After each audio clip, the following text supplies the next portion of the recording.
Selamat datang di kompetisi wirausaha juragan Zaman Now. 3 calon juragan akan mempresentasikan usaha dan produk mereka di hadapan para panelis.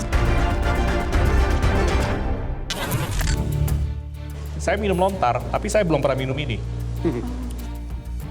Produknya enak ya.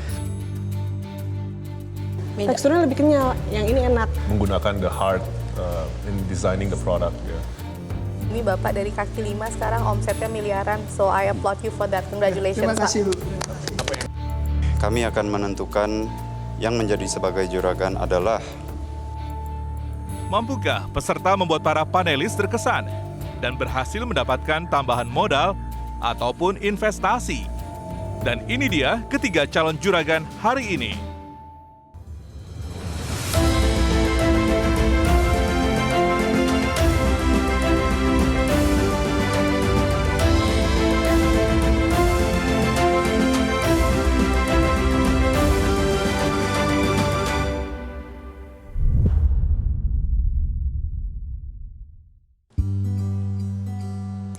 Halo pemirsa, selamat datang di kompetisi wirausaha Juragan Zaman Now Season 3 bersama saya Yohana Margareta. Dan kali ini ada 3 calon juragan yang akan mempresentasikan tentang usaha mereka di hadapan para panelis. Namun sebelumnya izinkan saya untuk menyapa para panelis kita. Yang pertama ada Bapak Reno Barak. Halo Pak Reno, apa kabar?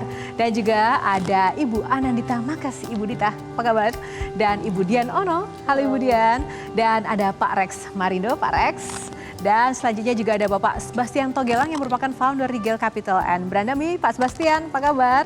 Dan juga ada Bapak Daniel Hartono dari Viv Group. Pak Daniel, oke, tepuk tangan buat para panelis. Dan tentu saja edisi kali ini tak kalah seru dibandingkan edisi-edisi sebelumnya. Mampukah ketiga calon juragan pada hari ini membuat para panelis terkesan dan juga berhasil mendapatkan investasi atau tambahan modal? Langsung saja kita akan mengetahui siapakah peserta pertama. Kita akan berikan kesempatan kali ini kepada Coach Tom MC Ifle. Silakan Coach. Terima kasih Yohana. Tahukah Anda, bangsa Indonesia awalnya sebelum ada beras, makannya sagu. Karena beras dibawa oleh pedagang Hindu, lalu diperkenalkan dan dibudidaya di Indonesia. Makanya kalau orang Jawa bilang sego, artinya sagu. Atau orang Sunda bilang sangu, artinya sagu. Nah, kali ini bisnisnya adalah seorang pengusaha yang membuat mie dari sagu. Namanya Sagolicious.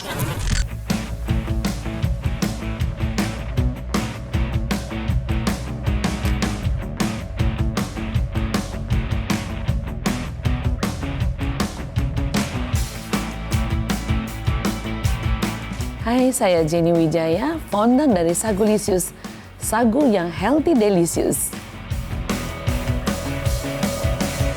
Sagolicious adalah sagu modern, sagu yang dibuat modern sehingga semua bisa menikmati sagu tanpa ragu. Dan juga sagu itu baik buat diet dan lebih aman untuk di lambung. Jadi yang mau diet juga bisa makan konsumsi Sagolicious.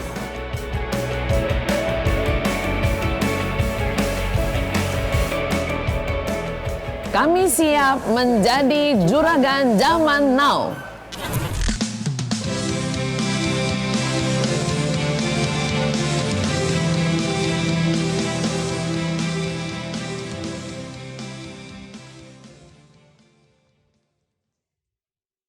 Salam hormat untuk kaum finalis di sini.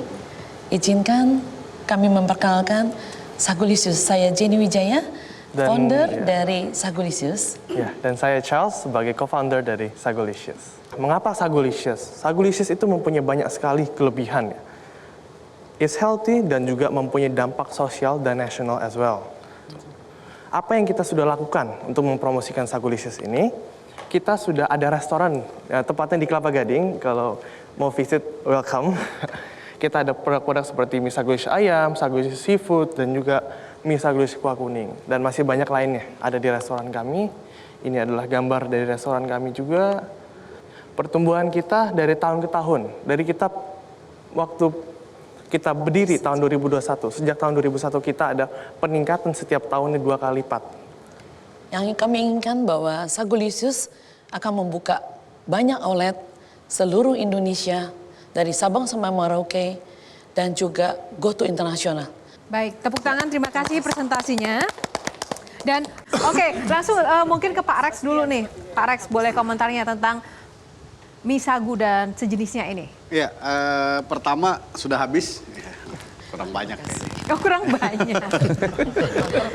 Oke, satu pertanyaan soal sustainability bahan baku. Kalau misalnya dikembangkan menjadi lebih besar gitu ya, bagaimana soal bahan bakunya? Apakah itu bisa sangat sustain atau tidak? Sagu ini nggak pernah akan habis selama lahan sagunya jangan diganti. Jadi satu-satunya akan membuat sagu ini punah bukan karena ditebang, tapi diganti keseluruhan. Karena sebetulnya sagu ini sangat cocok dengan ekosistem Indonesia, yaitu wetland. Dia tumbuh sangat baik di lahan-lahan yang basah. Jadi itu juga menjaga lingkungan. Pertanyaan saya itu sustainability produk itu kadang-kadang memang bahan baku itu jadi pertanyaan, bukan hanya ketersediaan bahan bakunya ya, tapi juga supply-nya, ya logistiknya, kemudian nanti penyimpanannya seperti apa. Kalau ada problem misalnya di perjalanan, bahan bakunya itu akan seperti apa, bisa produksi atau tidak. Nah ini poin-poin penting nih terkait dengan sustainability bahan baku. Ini bisnisnya sebetulnya mau ke retail atau mau ke B2C? Maksudnya B2C mau di restoran gitu, ready to serve? Betul. Kalau jujur sekarang kita restoran sudah berjalan, masih berjalan dan akan dikembangkan. Kemudian yang saya menjadi pokok menjadi kita ini adalah produksi ini. Ini harus dibesarkan. Jadi maunya ke retail lah? Iya retail, produk ini yang kalau lebih besar. Sekarang rasio penjualannya retail dan ready to serve? Kita baru tahun ini ya mulai di retail ya. Iya, jadi retail baru very new. Kan Ibu mau fokus di retail.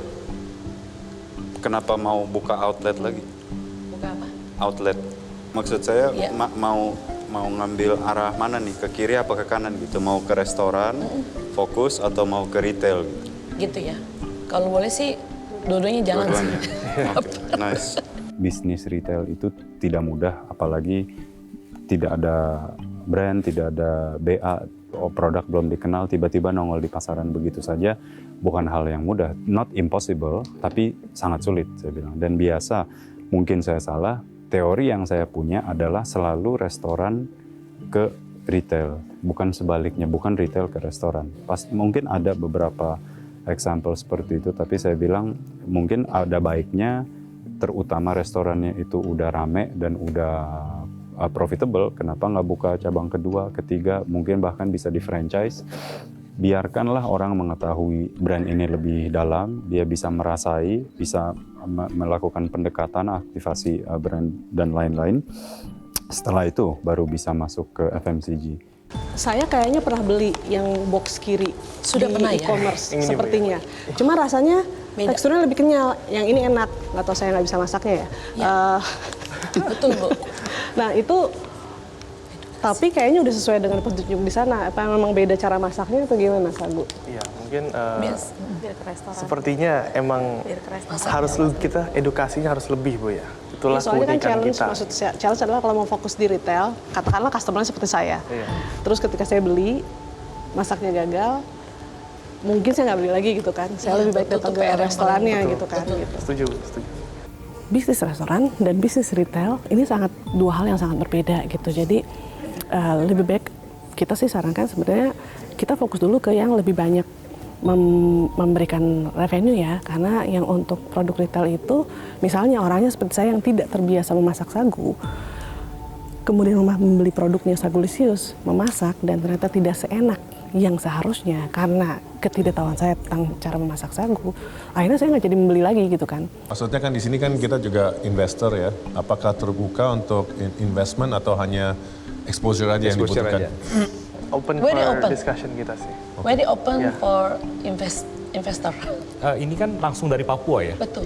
Saya juga punya network di Papua dan itu salah satu kendalanya itu biaya transportasinya mahal. Makanya nggak bisa murah, Pak. Satu lagi, Pak. Mudah-mudahan ada subsidi, ada jalan keluar sehingga murah ini. Nah, boleh tahu nggak gimana tadi menyikapi tadi operational cost-nya kan cukup tinggi artinya kan. Kedua, sekarang berapa sih pabrik itu kapasitas berapa sebulan tuh kalau boleh tahu sagunya itu butuh? Sagu kita dari Papua ini cukup mahal, Pak, karena transportasi. Nah, tadi kalau kita lihat harga jual mie-nya yang dalam kemasan kan Rp8.000. Tapi sebenarnya kalau bisa dia ketemu skala ekonomisnya bisa sampai Rp5.000. Rasanya salah satu di mana kalau kita ngomongin produksi, ongkos transportasi itu juga menjadi salah satu yang utama gitu. Jadi rasanya ke arah sana tuh suggestion saya atau pertanyaan saya. Mengenai Sagulicious sendiri, saya lihat juga produknya sangat menarik ya, dan foundernya sangat detail sekali. Kalau lihat produknya itu sangat memakai hati ya, jadi nggak cuma asal-asalan bikin produk, tapi dari segi desainnya, dari segi warnanya, produknya sangat bagus. Ibu Jenny dan Charles ini adalah spesialis dalam pembuatan mie. Mungkin kita pernah lihat beberapa teman-teman yang menjual mie sagu, tetapi hanya terbatas di distribusi lokal. Nah, karena Jenny dan Charles sudah punya background untuk membuat mie secara scalable dalam skala yang besar, jadi kesempatan dan masyarakat untuk mencoba itu kemampuan untuk duplikasi lebih luasnya menjadi lebih besar. Oke, Bu Dita. Enggak, udah dijawab semua, saya kenyang, enak. Oke, baik, terima kasih, waktu habis. Tepuk tangan untuk peserta yang pertama, terima kasih. Dan kita akan tunggu ya Coach ya, siapakah peserta kedua yang akan mempresentasikan hasil karya dari usahanya. Kita akan nantikan seusai jeda, tetaplah di Juragan Zaman Now Season 3. Kita tadi senang banget karena para panelis terlihat seperti mereka sangat tertarik ya kepada Sagulicious kita. Sama yang kata Ibu bilang tadi, mereka habis semua. Wah, itu saya merasa senang banget seperti itu. Sagulicious adalah bagaimana cara mengedukasi masyarakat Indonesia yang dulunya nggak kenal beras, makannya sagu. Nah, sekarang sudah keenakan makan beras, harus kembali lagi makan sagu dengan cara masaknya, dengan cara konsumsinya, dengan manfaat-manfaatnya. Ini adalah misi yang sangat-sangat besar.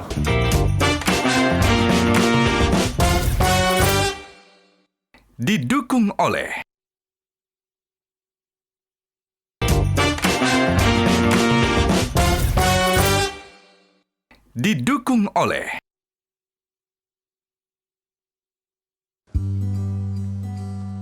Ya pemirsa, selanjutnya siapakah peserta yang akan mempresentasikan usaha atau karyanya di hadapan para panelis? Langsung saja kita persilakan kepada Coach Dewa Eka Prayoga. Silakan Coach. Ya. Berawal dari impian sang istri yang ingin memiliki toko rotinya sendiri, peserta Juragan Zaman Now kali ini membutuhkan waktu kurang lebih 7 tahun untuk mengumpulkan modal dan keberaniannya memulai brand toko rotinya. Brand yang dibangun adalah Roti Kopi, Ropi, dengan produk roti. Siapakah dia? Ini dia, Reza.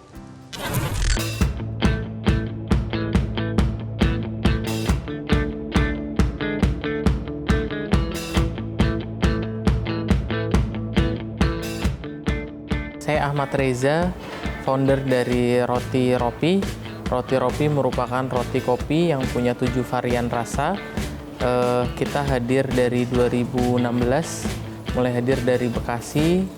Saat ini sudah hadir 80 outlet tersebar di seluruh Indonesia, mulai dari Sumatera hingga Papua, dan kita mempunyai 1 outlet di Dubai, Uni Emirat Arab. Kita perlu promosi dan insya Allah mudah-mudahan dapat promosi gratis dari Metro TV, kemudian dapat ilmu dari para panelis, sehingga menambah kapabilitas saya dalam berbisnis.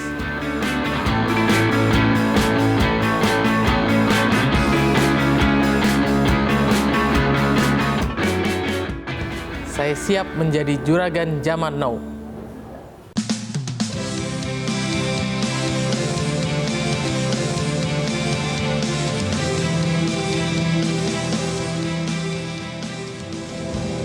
Halo, perkenalkan saya Ahmad Reza.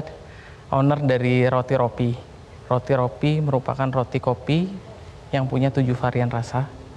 Ini produk kita, ada roti kopi, kemudian ada kopi, dan ada roti gempi juga. Value-nya memang bukan produk musiman, nggak perlu baker karena frozen, kita kirim ke outlet, jadi mudah.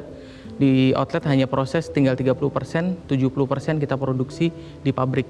Ini sertifikasi kita sudah ada PIRT, CPPOB, halal. Halal kita juga ada Uni Emirat Arab karena syarat wajibnya.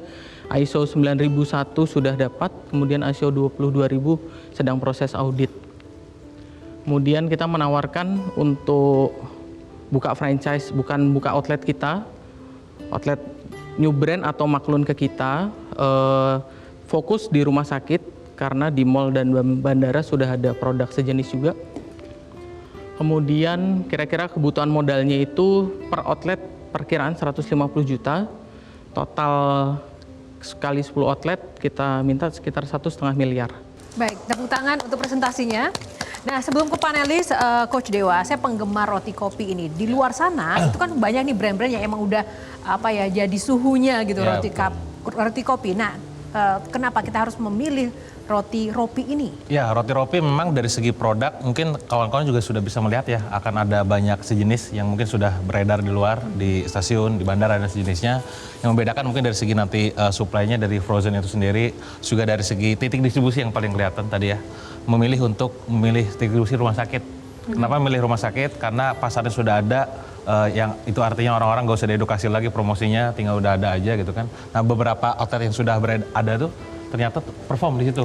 Nah, cuman memang challenge-nya adalah pada saat kalau ngelihat tadi angka di cabangnya, dari total 72 yang tersedia di situ, itu update 80 ya? Iya. Nah, ya.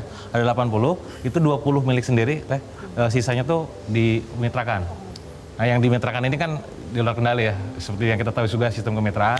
Jadi kedepannya memang harapan beliau adalah pengen membuka sendiri gitu kan, dengan brand sendiri, dengan kepemilikan sendiri, dengan investor kalau sama, harapannya bisa terstandarisasi. Gitu. Oke, baik. Silahkan mungkin Ibu Dita ingin mengomentari terlebih dahulu. Saya ingin tanya mengenai prosesnya. Kelihatannya kalau dari kacamata saya harusnya room for error-nya minim ya, Mas ya, karena apalagi produknya sudah disediakan dari pabrik. Ya. Apa yang menjadi challenge dalam operasional sehari-hari yang mungkin bisa break the brand? Ya, jadi biasanya itu karena banyak yang franchise, otomatis standarisasi seperti tidak pakai seragam, si krunya. Nah, itu yang jadi concern kita setelah berjalan beberapa tahun dengan sistem franchise. Ada pengaruh nggak ke pendapatannya? Iya, kalau mengenai kinerja sendiri, itu juga terpengaruh ketika mereka tidak ada standarisasi ya. Ngaruhnya di revenue apa di profit? Ngaruhnya di revenue juga. Karena kan semua membeli bahan bakunya ke pusat. Oke. Gitu. Ini offeringnya bentuknya hanya sebentuk kerja sama outlet atau offering lebih jauh, kerja sama bisnis, ada equity partnership gitu. Tadi yang Ya, kalau equity bisa, kita menawarkan ada sisa saham itu sekitar 640 juta senilai 9,16%. Itu kalau equity di pabrik, tapi kalau outlet tadi yang seperti kita Maksudnya di pabrik dengan outlet gimana maksudnya? Kita membedakan karena di pabrik ada skema sendiri, kemudian di outlet ada skema sendiri. Kenapa kita pisah? Pada muaranya sih nanti akan jadi satu karena sudah bisnis model kita sudah dari awal franchise. Jadi begitu franchise, otomatis kita harus memisahkan antara pabrik dan outlet. Entity yang punya pabrik ini punya yang 20 outlet juga bukan? Iya. Satu company? Betul. Enggak, jadi pabrik nggak jualan ke yang 20 ini kan? Tapi tetap hitungannya tetap jualan. Ada transaksi? Ada transaksi. Invoice? Iya, invoice. Ya Bang. Penawarannya tidak menarik. Ya, itu satu. Karena dalam bisnis Anda nggak bisa jual saham, apalagi ke model pitch seperti ini, untuk mengexitkan seseorang. Nah, biasanya kalau invest itu kita pasti masuk untuk capital working, growth berkembang, dan lain-lain. Nah, ini satu poin. Kedua, saya lihat potensinya besar, tapi bisnis risknya juga cukup besar nih. Sehingga mungkin bantuan yang paling tepat untuk Roti Ropi itu lebih ke advice ya. Jadi diskusi pengembangannya seperti apa. Mungkin boleh tanya sekarang total revenue-nya berapa dan margin profitnya berapa? Iya, saat ini sih omset kita masih di bawah 5M ya. Untuk total keseluruhan. 5M itu karena pemasukan yang lainnya itu cuma ditagih franchise fee ya? Enggak, bahan baku. Kalau yang outlet itu hanya transaksinya beli bahan baku adonan frozennya. Kita kirim ke Dubai juga mereka beli adonan. Sistem franchise-nya upfront fee sama selanjutnya beli bahan baku saja. Iya, betul. Saya melihat banyak opportunity loss ya yang terjadi di Ropi ini karena dari segi operation saya mungkin nggak bisa bilang tidak disiplin, tapi tidak terlalu micromanage dengan brand yang begitu bagus dan loyal customer yang selalu returning ya. Mungkin bisa daripada minta upfront fee dan semua yang ada sudah diaplikasikan, tidak ada salahnya, tapi kenapa tidak revenue share atau bahkan profit share? Iya, kalau saya komen aja, bagus banget sih tadi saya lihat kan secara produk kan juga needs ya, secara segmentation. Terus kedua, secara produksi juga saya lihat ada ISO, cukup banyak tuh koleksi ISO-nya tuh. Gitu ya, udah ada mau satu lagi ISO gitu kan. Ada lagi nggak tantangan atau pursue dari sisi level operational gitu ya? Mungkin selain daripada penjualan yang dihadapin. Operasional di kita di pabrik sih no isu sih, biasanya di outlet lebih banyaknya memang. Rotinya enak, tipe yang kalau lewat pengen beli gitu ya. Jadi kalau di rumah sakit wajar gitu orang pengen beli. Cuman in terms of bisnis tadi semuanya berjalan dengan cepat gitu kan, punya bisnis sampai di luar negeri segala macam. Cuman mengamini apa yang sudah disampaikan semua orang di sini adalah balik lagi bisnis at the end of the day about financial, transaksi, revenue dan keuangan. Rasanya apalagi dengan 10 orang banyak, tambah lagi franchise semakin banyak, semakin besar, apalagi kalau mau IPO semakin besar, yang harus diperhatikan dan diperbaiki adalah dari segi finansial, pajak, dan hal-hal yang terkait dengan financial engine. Oke, baik. Terima kasih. Waktu habis. Bapak Ibu tepuk tangan untuk Roti Ropi. Terima kasih dan kita akan tunggu penampilan peserta ketiga. Tetaplah bersama kami hanya di Juragan Zaman Now Season 3. Silakan kembali ke backstage. Presentasi hari ini luar biasa. Banyak pertanyaan dari Mas Rek, kemudian Mas Bastian. Itu terkait fundamental bisnis. Memang menurut Mas Rek itu masih banyak yang perlu diperbaiki, perlu banyak di mentoring oleh beliau. Dan bonusnya memang alhamdulillah nanti setelah acara saya bisa kontak beliau dan bisa japri untuk mengikuti di kelas-kelasnya. Jadi memang secara produk tidak ada komentar negatif, semuanya positif, mereka pada suka gitu kan.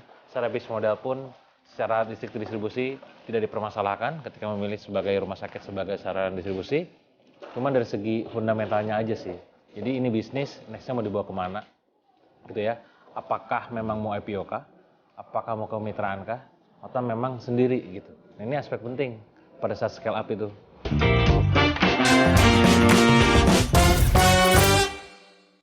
Didukung oleh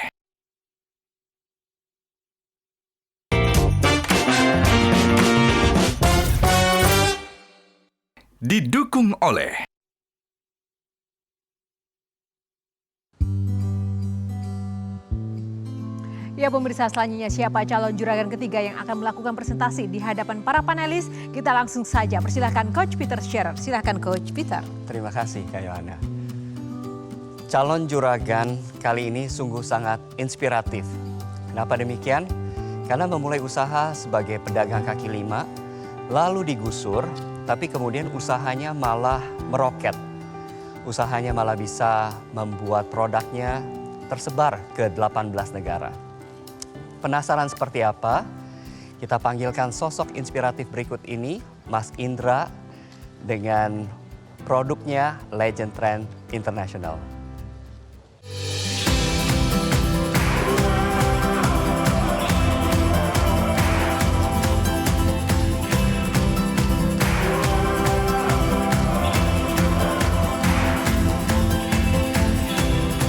Perkenalkan, nama saya Indra Tony Sayuti, saya founder dari Legendtrend International. Legendtrend International adalah perusahaan yang bergerak di pengolahan nilai lontar beserta turunannya. Kami hadir di JJN ini dalam rangka untuk membenahi mindset-mindset yang salah terkait minuman lontar. Diharapkan ke depan dengan adanya JJN ini, edukasi terkait lontar, termasuk dari sisi kehalalan, terus sisi higienis, dan bernilai ekonomis bisa lebih ditingkatkan kembali.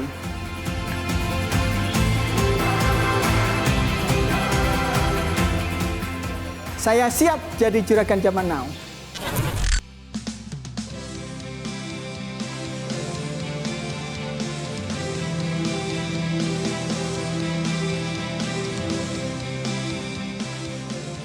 Halo para panelis yang kami hormati, perkenalkan saya Indra Tony Sayuti, saya founder dari PT Legendtrend International.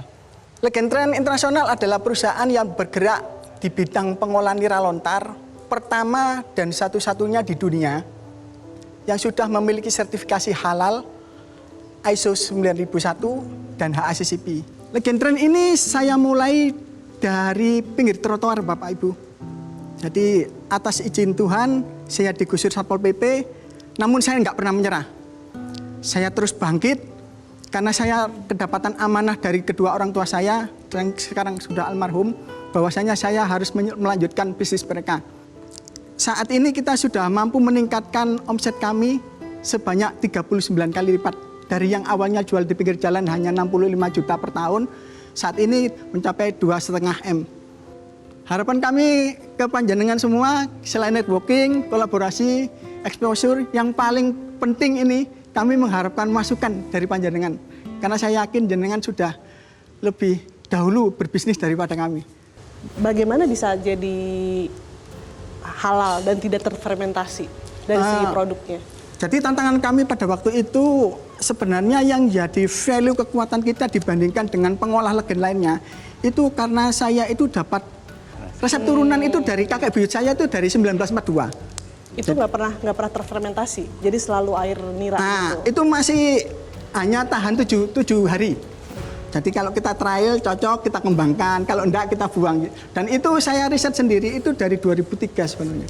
Oke Pak, jadi siap. Jadi intinya adalah ini resep sendiri ya? Iya, resep sendiri. Tidak mudah direplikasi oleh orang-orang lain yang jual legend lagi. Iya. Gitu. Itu legend, sirupnya dari buah nira juga gitu ya, kemudian sodanya juga dari produk yang sama gitu. Jadi menurut saya itu suatu hal yang cukup inovatif ya, dan mungkin dengan olah rasa dan dengan inovasi dan dengan inovasi rasa baru mungkin bisa lebih mudah diterima untuk kalangan masyarakat banyak juga, tidak hanya di ekspor ya, tapi mungkin di Indonesia. Revenue tadi kan 2,5 M itu berapa persen dari yang minuman ini atau berapa persen dari luar negeri, yang berapa persen yang alkohol atau yang tadi eksklusif tadi? Ini masih 80% Bapak. Yang non alkohol. Ya, yang non alkohol. Kalau dan itu dijual di dalam negeri atau luar negeri? Luar negeri. Saya rasa menariknya karena minuman ini ternyata benar-benar alami, dan bahkan pemanis dan sodanya pun dari buahnya langsung. Jadi ini saya rasa suatu hal yang menarik untuk dipelajari, karena ini bisa mungkin tren minuman yang baru yang berbeda dengan minuman karbonasi sebelumnya gitu. Ini kan menarik, tapi pada saat saya rasain saya paling lumayan habis nih Mas Indra. Tapi rasanya belum pernah saya coba. Nah mungkin masukan ya, challenge untuk minuman ini mungkin lebih ke arah bagaimana menceritakan rasanya. Iya, betul Bapak. Nah, mungkin yang kedua gitu, kalau itu challenge-nya, mungkin kayak influencer, mungkin nanti Pak Rex bisa bantu. Itu akan sesuatu yang baik gitu kan, untuk mengenalkan rasa ini. Karena ini rasa unik. Saya minum lontar, tapi saya belum pernah minum ini. Ada rasa sodanya, ada rasa lemonnya tapi bukan rasa lemon, ada rasa seperti tapenya tapi bukan tape. Nah itu tadi yang saya bilang bahwa challenge daripada produk ini lebih ke arah menceritakan rasanya seperti apa. Yang soda enak, dan saya kagum semua sirup minuman dan rasa bahkan sodanya itu 100% natural. Dan bahkan itu aja udah menjadi unique selling point yang sangat baik. Karena artinya gula natural, soda natural ya pastinya secara otomatis kita berpikir ini minuman alternatif yang jauh lebih sehat dan sangat affordable karena segitu besar harganya Rp10.000 retail. Legend Trend ini malah terkenal di luar negeri. Jadi kadar ekspornya 80%, lokalnya 20% ternyata produknya. Lebih diterima di luar negeri karena tadi tantangan-tantangan lokal seperti masalah halal, masalah tidak higienis dan lain-lainnya. Tapi menarik sebenarnya pasar lokal juga sebenarnya masih besar. Ini menarik untuk pasar lokal atau bahkan bisa jadi satu brand yang luar biasa. Betul. Asal memang secara konsep brandingnya lebih ke maybe ya ke Gen Z dan milenial. Iya. Saya nggak banyak komentar dari tadi. Memang saya mengagumi Bapak dari kaki 5 sekarang omsetnya miliaran. So I applaud you for that. Congratulations. Terima kasih Bu. Tepuk tangan untuk peserta ketiga. Terima kasih presentasinya dan pemirsa, itu tadi 3 peserta calon juragan yang sudah mempresentasikan hasil usahanya dan juga karyanya. Kita tunggu apa keputusan dan hasil diskusi dari para panelis seusai jeda. Kami akan kembali hanya di Juragan Zaman Now Season 3, saatnya UMKM naik kelas. Kami tidak akan putus sampai di sini, kami akan selalu memperbaiki dan memperbaiki terus apa yang menjadi kelemahan kami, dan kami akan terus mendorong apa yang menjadi kekuatan kita, yaitu rendah gula, rendah kalori, dan alami. Saya senang banget dengan penampilan dari Mas Indra tadi, karena dari penampilannya itu berbeda banget dengan pada saat kita latihan. Pada saat kita latihan tuh kaku, nervous, dan sangat textbook. Ketika di atas panggung pada saat presentasi, Mas Indra jadi dirinya sendiri, bercerita apa adanya, tapi masih sesuai konteksnya. Dan akhirnya itulah yang saya percaya meluluhkan hati para panelis.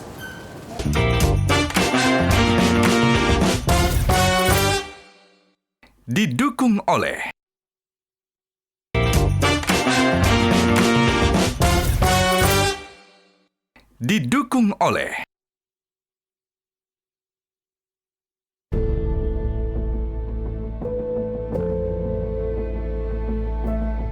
Sebelumnya, ketiga calon juragan sudah mempresentasikan berapa modal tambahan yang dibutuhkan.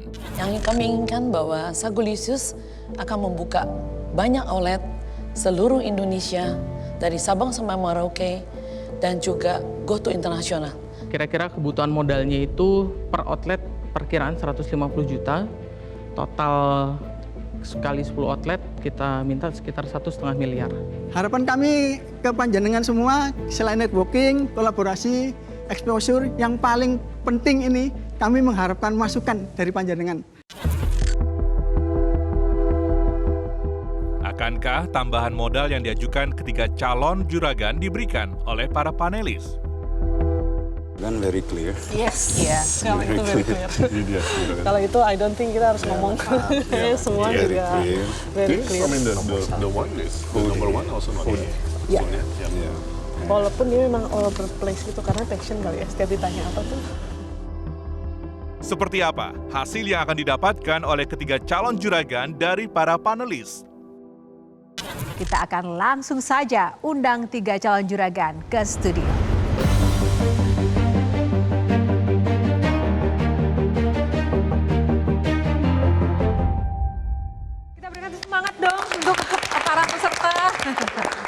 Gimana Bapak Ibu, terima kasih ya untuk presentasinya yang luar biasa. Saatnya kita akan mendengarkan hasil dari panelis. Silahkan para panelis ke Pak Daniel terlebih dahulu. Iya, dimulai dari Sagulisius. Thank you, kita semua enjoying presentation ya. Gitu. Tadi presentation mulai dari makanannya, kita semua kayaknya akan jadi konsumen loyal. Terima kasih. Terus kita lihat produknya, variasi produknya juga sangat banyak. Tapi yang menarik bagi kita adalah bahan bakunya itu ternyata ada di tanah air kita sendiri, sagu gitu. Jadi tadi dari sisi panelis kita sepakat tadi kalau request dari Sagulisius pertama adalah dari sisi exposure, tentunya pasti kita akan terbuka untuk lakukan itu, termasuk salah satunya adalah acara ini. Yang kedua tadi untuk pelebaran bisnis FMCG-nya gitu ya. Ada juga ada di retailnya mungkin, tapi mungkin belum terspill tadi seperti apa bentuknya gitu. Tadi saya juga sempat dari si panelis, Pak Sebastian juga dari brand Nami juga akan juga ada some interest di sisi FMCG-nya gitu. Mungkin dengan nanti further dari Pak Christian mungkin akan ada landscape baru gitu untuk Sagolicious. Mungkin Pak Sebastian, sorry. So, pertama selamat ya, karena saya rasa saya lihat dari produk desainnya ini bukan cuman asal-asalan, tapi benar-benar saya lihat ada menggunakan the heart in designing the product ya.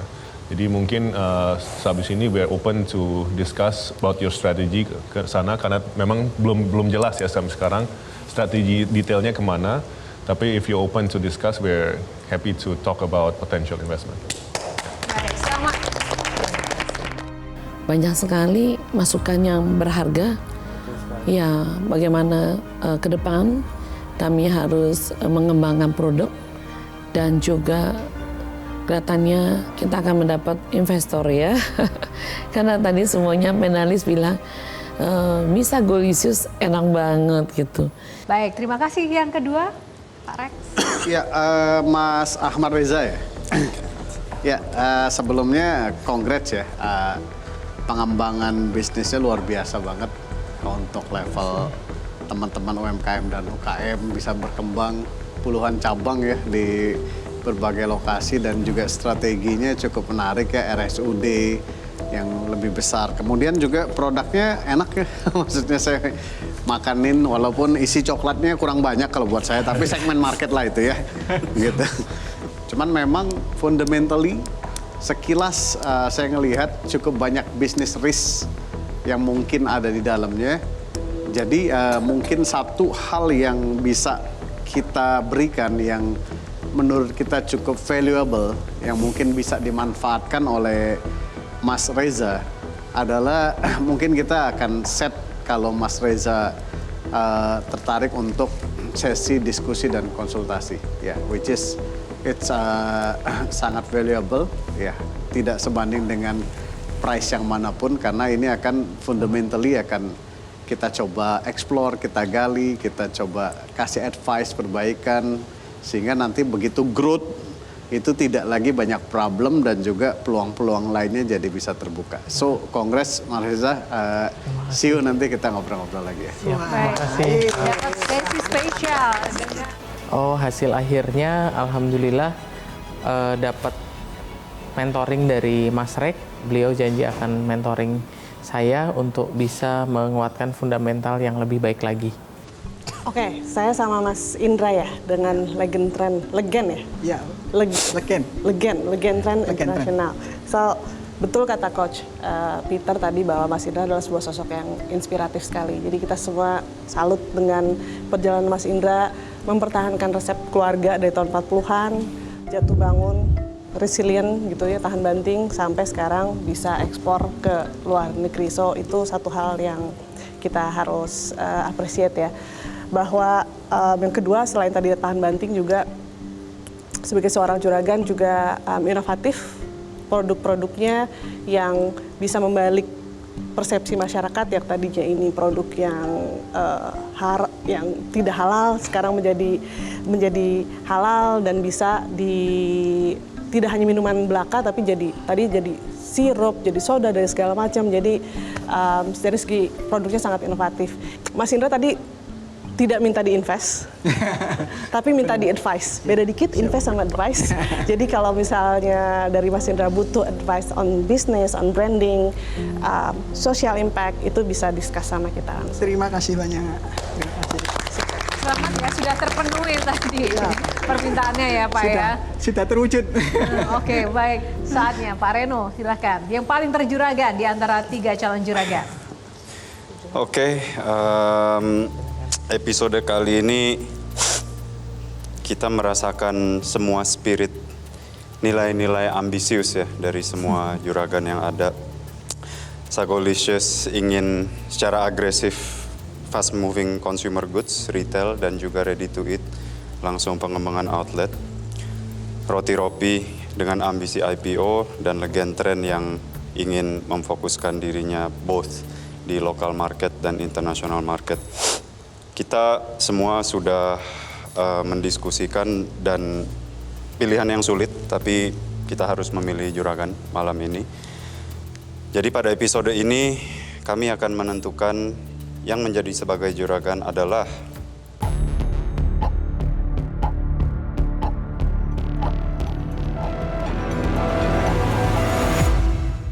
Pak Indra Legentren. Dengan nilai tambahan modal 10 juta rupiah, kami ada di sini apabila butuh advice karena Pak Indra tidak membutuhkan semacam investasi ataupun apa. Namun kita selalu siap untuk memberikan advice yang terbaik untuk Pak Indra. Terima kasih. Selamat Pak. Juragan kita pada malam hari ini.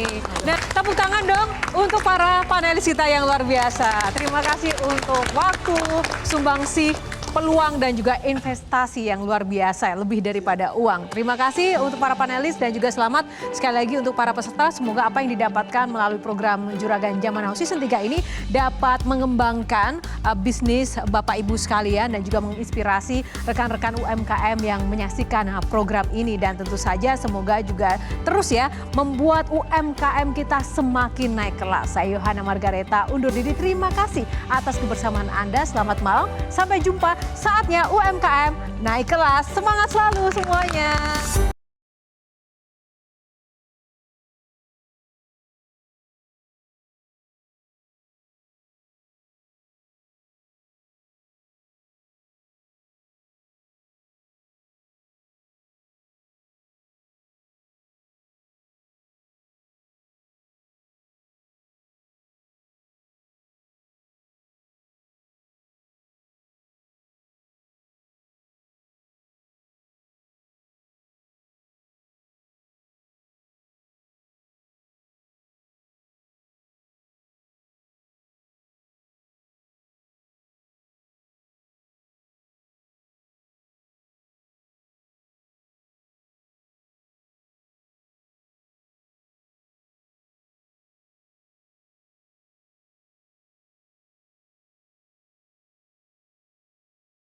Jelajahi cara baru mendapatkan informasi. Download Metro TV Extend sekarang.